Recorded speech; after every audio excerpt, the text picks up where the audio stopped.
You believe that one day you will finally have enough. You convince yourself that there is a specific number, a specific milestone, a specific amount of zeros in a bank account that will trigger a permanent state of peace. You tell yourself that the anxiety you feel right now, the constant low-level hum of panic about the future, is simply a math problem. You think that if you just earn more, if you just accumulate more, the feeling of scarcity will vanish. But you are wrong. And if you look at the history of power, you will realize that this error is not accidental. It was designed. Scarcity is not a condition of your wallet. It is a condition of your mind. And more importantly, it is the primary engine of modern control. Machiavelli, were he alive today, would look at the modern obsession with wealth not as a pursuit of freedom, but as a masterpiece of psychological enslavement. He would ask you a simple, brutal question. Why is it that the richest people you know are often the most terrified of losing it all? Why does the millionaire worry about inflation more than the man who has nothing? It is because money does not cure the fear of poverty. It refines it. It takes the crude, blunt fear of starvation and transforms it into a complex, neurotic terror of irrelevance. To understand why you never feel rich, you must first dismantle the illusion of the finish line. The human brain was not evolved to be satisfied. It was evolved to survive. Satisfaction is a biological signal to stop moving. And in nature, to stop moving meant death. So, your mind is hardwired to ignore what you have and obsess over what you lack. This is the hedonic treadmill, a psychological trap where your expectations rise in lockstep with your income. You make money, you feel a brief spike of dopamine, and then, within days or weeks, that new level of wealth becomes your new zero. It becomes normal, and suddenly, you are looking up at the next rung of the ladder, feeling the exact same hunger you felt when you were broke. But here is where the Machiavellian analysis begins. This biological defect, this inability to feel enough, is not just a personal tragedy. It is a political necessity. The entire structure of the economy, the entire hierarchy of power, depends on you never feeling secure. Think about it. If everyone woke up tomorrow morning feeling perfectly content with what they had, the machinery of the world would grind to a halt. Who would work 80 hours a week? Who would sacrifice their health for a promotion? Who would buy things they don't need to impress people they don't like? No one. The system requires your dissatisfaction. It requires you to feel a constant, nagging sense of lack, because that lack is what makes you predictable. That lack is what makes you productive. The powerful understand this. They know that to control a man, you do not need to whip him. You only need to manipulate his definition of enough. If you can keep the carrot dangling just out of reach, the donkey will pull the cart until it collapses. And in the modern world, the carrot is not food. It is status. It is relevance. It is the terrifying possibility that you are falling behind. This is why the definition of wealth is constantly shifting. 100 years ago, to be rich meant to be fat and idle. Today, to be rich means to be optimized, efficient, and perpetually busy. The goalposts are moved the moment you approach them. This is not an accident. It is a strategy of containment. Machiavelli observed that a prince must always keep his subjects in a state of dependency. But the modern prince does not make you dependent on his charity. He makes you dependent on the next level of consumption. He sells you the idea that you are incomplete. You are told that you are one purchase, one investment, one lucky break away from finally arriving. But you never arrive. You just upgrade your cage. You trade financial anxiety for status anxiety. You trade the fear of not eating for the fear of not mattering. And in doing so, you remain a servant to the coin, convincing yourself that you are its master. The trap is reinforced by comparison. Wealth is not absolute. It is relative. You do not judge your success by what you need. You judge it by what others have.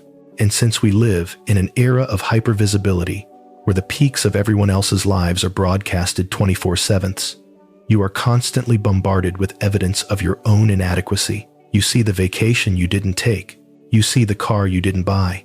you see the freedom you don't feel. This constant comparative misery creates a phantom scarcity. You could have millions, but if you are standing next to a billionaire, you will feel the cold chill of poverty. This is the psychology of the poor rich man. He has conquered the material world, yet he remains an emotional peasant, constantly looking over his shoulder, terrified that someone else has a bigger castle.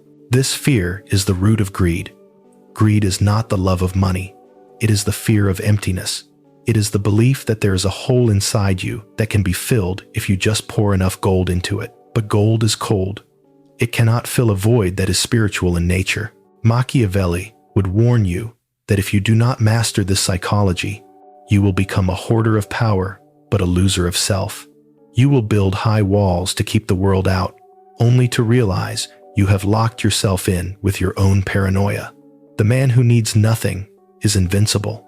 The man who needs more is vulnerable to everyone. To escape this, you must realize that scarcity is a script written by others. It is a narrative designed to keep you running. The feeling of not enough is not a reflection of reality. It is a reflection of your conditioning. You have been trained to view money as a scorecard rather than a tool. A scorecard has no end. You can always get a higher score, but a tool has a purpose. Once the nail is driven, you put the hammer down. The problem is, you have forgotten what you are building. You are just hammering, day after day, waiting for the applause that never comes. Once you begin to accumulate, once the applause finally starts to fade into the background noise of your new reality, a different and far more insidious form of scarcity takes hold. It is no longer the scarcity of acquisition. It is the scarcity of security. You discover a brutal truth that the philosophers of poverty never told you. The more you have, the more you have to lose. And the human mind is not wired to weigh gain and loss equally. It is wired to fear loss with a primal intensity that far outweighs the pleasure of any gain. Machiavelli noted this with cold precision when he famously said that men forget the death of their father sooner than the loss of their patrimony. He understood that for the wealthy, money ceases to be a resource and becomes a limb. To lose it feels like an amputation. This is why the rich are often the most anxious people in the room. When you have nothing, you are dangerous. You have nothing to protect, nothing to defend, and nowhere to go but up. You operate with the freedom of the desperate, but the moment you build your fortress, you are no longer the hunter. You become the defender. You stop playing to win and start playing not to lose. Your psychology shifts from expansion to contraction. You look at the world not as a field of opportunity, but as a landscape of threats. The tax man, the competitor, the thief, the lawsuit, the market crash, they all become predators circling your gates. You become a custodian of your own prison, spending your days polishing the bars, convinced that this maintenance is the same thing as living. Consider the irony of your assets. You call them that because you believe they add value to your life. But in the Machiavellian sense, every possession is a burden. It requires attention, protection, insurance, and management. You do not own these things. They own you. They demand your mental energy. They occupy the limited bandwidth of your consciousness. The man with one house sleeps soundly. The man with 10 houses worries about the plumbing in a city he hasn't visited in years. The scarcity here is not of money, but of peace. You have traded the simple stress of survival for the complex, suffocating stress of stewardship. You have become a servant to the very empire you built to set yourself free. And then comes the ultimate scarcity, the one that no amount of currency can ever hedge against, the scarcity of time. In your pursuit of the surplus, you are forced to trade the only non-renewable resource you possess. You tell yourself it is a temporary sacrifice. You say, I will grind now so I can relax later. But later is a horizon that keeps receding. The habits you build in the pursuit of wealth, the hypervigilance, the constant checking of metrics, the inability to disconnect do not just vanish when you hit a number. They are etched into your neural pathways. You become a machine that knows how to generate, but has forgotten how to exist. You see time not as a river to be enjoyed, but as a container to be filled with productivity. Every idle moment feels like a theft. You feel guilty for resting, You feel anxious when you are not optimizing. This is the poverty of the time-rich millionaire. He can buy anything in the world except a refund on the chaotic decades he spent acquiring it. This scarcity mindset infects your relationships, turning intimacy into a transaction. When you view the world through the lens of accumulation, you begin to view people as assets or liabilities. You calculate the ROI of a dinner conversation. You wonder what people want from you. You lose the ability to trust, because in a world where everyone is chasing the same scarce resources, everyone is a potential rival. The wealthy man often walks alone, not because he is superior, but because he is suspicious. He builds walls of exclusivity, calling it standards, when in reality, it is isolation born of fear. He creates a VIP section in his own life, sitting in a velvet-roped corner, checking his watch, wondering why the expensive champagne tastes like metal. Machiavelli would look at this modern condition and see a population that has been conquered without a single soldier being deployed. You have been conquered by your own imagination. You have been convinced that the void inside you is a financial problem, and so you throw money at it, like a man trying to put out a fire with gasoline. The fire only grows. The anxiety only deepens. Because you are trying to solve an internal lack with an external solution. You are trying to buy silence. You are trying to purchase the feeling of being safe. But safety is an illusion in a chaotic world, and money is a fragile shield. The system relies on you never realizing this. It relies on you believing that the next level of wealth will finally be the one that quiets the noise. So you keep running. You keep trading your life for tokens. You keep eyeing the person next to you, making sure you are just slightly ahead, trapped in a mimetic rivalry that has no winners, only survivors. You are rich in data, rich in access, rich in potential, but you are bankrupt in the only currency that matters, the ability to sit in a room, alone, with nothing, and feel completely whole. You have mastered the art of getting, but you remain a novice in the art of being. And until you understand that the scarcity is coming from inside the house, from the very way you view your own existence, no amount of gold will ever be enough to make you feel full. This brings us to the architecture of your containment. If scarcity is the feeling, then debt is the shackle. You must understand that the modern economy is not designed to make you wealthy. It is designed to make you serviceable. Machiavelli knew that a prince who relies on force is weak, but a prince who relies on obligation is unshakable. Today, that obligation is engineered through the weaponization of the future.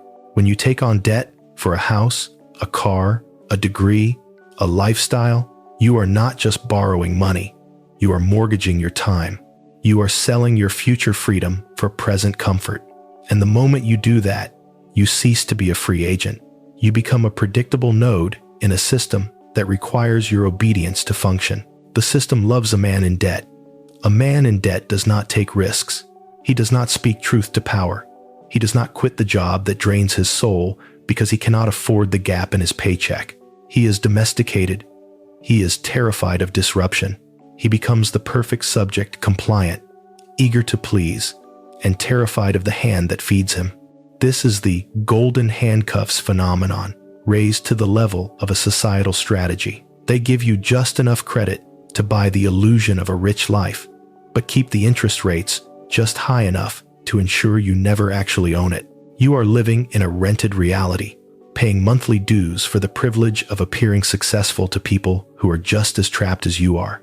But the manipulation goes deeper than debt. It penetrates the very core of your desires. We live in the age of manufactured scarcity. Look at the objects you crave. Look at the brands you worship. Do they offer utility or do they offer exclusion? The luxury market is built entirely on the premise that you are paying for the fact that others cannot have it. It is the monetization of elitism. You are not buying a bag or a watch. You are buying distance from the masses.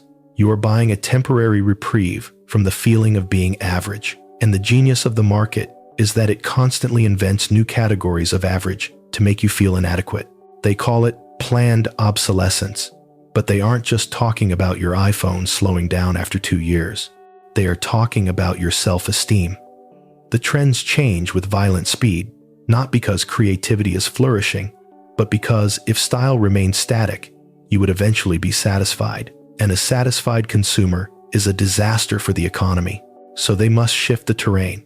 They must tell you that what made you feel powerful yesterday makes you look outdated today. They keep you on a perpetual treadmill of aesthetic anxiety, running to catch up with a horizon that is painted on a moving wall. You are chasing a ghost. You are trying to fill a spiritual hunger with material calories, and you wonder why you are spiritually starving. Machiavelli would applaud this efficiency. Why build a prison of stone when you can build a prison of envy? Stone walls can be climbed. Envy is a wall that grows higher the more you try to scale it. By surrounding you with images of the better life, the system ensures that you are always looking outward, never inward. You are always focused on what you lack, never on what you control. This is the ultimate distraction. While you are busy obsessing over the next upgrade, the real power, the power of law, of policy, of capital allocation is being wielded by men who do not care about the brand of your shoes. They care about the ownership of the infrastructure you walk on. You believe you are a player in the game, but you are merely the fuel. You are the battery that powers the machine of other men's ambitions. Every time you feel that pang of scarcity, that tightening in your chest that says, "I need this to be happy," you are feeling the tug of the leash. You are reacting exactly as you were programmed to react. You are confusing your programming with your personality. You think, "I am ambitious," but in reality, you are just obedient. You are an efficient processor of consumption, turning your life force into revenue for entities that view you as a statistic. And the tragedy is that you defend this cage. You defend it with phrases like standard of living and quality of life. But what is the quality of a life lived in constant, low-level dread? What is the standard of a man who cannot sit still for 10 minutes without reaching for a device to tell him what he is missing? You have been sold a version of wealth that is loud, flashy, and fundamentally fragile. Real wealth is quiet. Real wealth is the ability to say no. Real wealth is the power to detach from the collective hallucination and stand on your own ground. But to the system, that kind of wealth is dangerous. A man who needs little is hard to bribe and impossible to threaten. That is why they bombard you with messages that equate simplicity with failure. They want you to fear the silence. They want you to fear the pause, because in the pause, you might start thinking. And if you start thinking, you might realize that the scarcity isn't real. It's a stage prop, and you have been acting in a play you never agreed to join. So, how do you exit the stage? How do you break a psychological conditioning that has been reinforced every day of your life? The answer is not in renunciation. Machiavelli would not tell you to become a monk, to retreat to the mountains, or to burn your money. That is a retreat, and retreat is a form of defeat. The goal is not to escape the world, but to master it. And the only way to master the psychology of scarcity is to invert it. You must stop being the victim of scarcity and start being the architect of it. This begins with a brutal act of internal warfare. You must impose a ruthless austerity upon your own desires, not out of poverty, but out of strategy.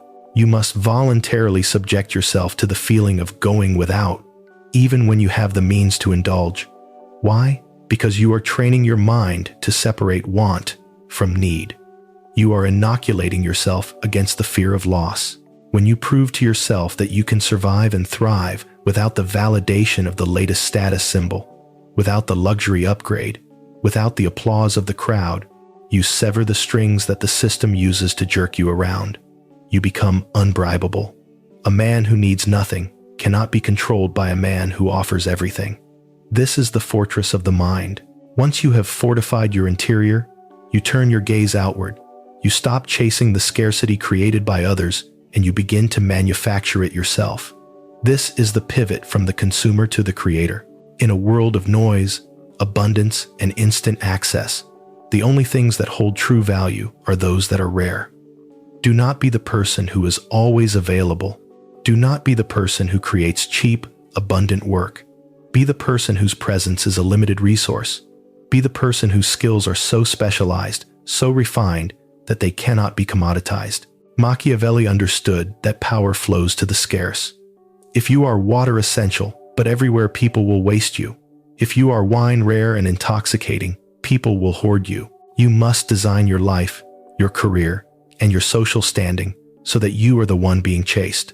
You do this by withholding. You withhold your immediate reaction. You withhold your full availability. You withhold the entirety of your strategy. By denying people total access to you, you create a vacuum of curiosity and desire. You trigger their scarcity mindset. Suddenly, they are the ones worried about losing you. The dynamic flips. You are no longer the hungry dog begging for scraps. You are the chef deciding who eats. This requires a fundamental rewriting of your definition of profit. You must stop counting profit in dollars and start counting it in autonomy. The ultimate luxury is not a fleet of cars. It is the ability to wake up in the morning and answer to no one. It is the ability to walk away from a negotiation because you do not need the deal.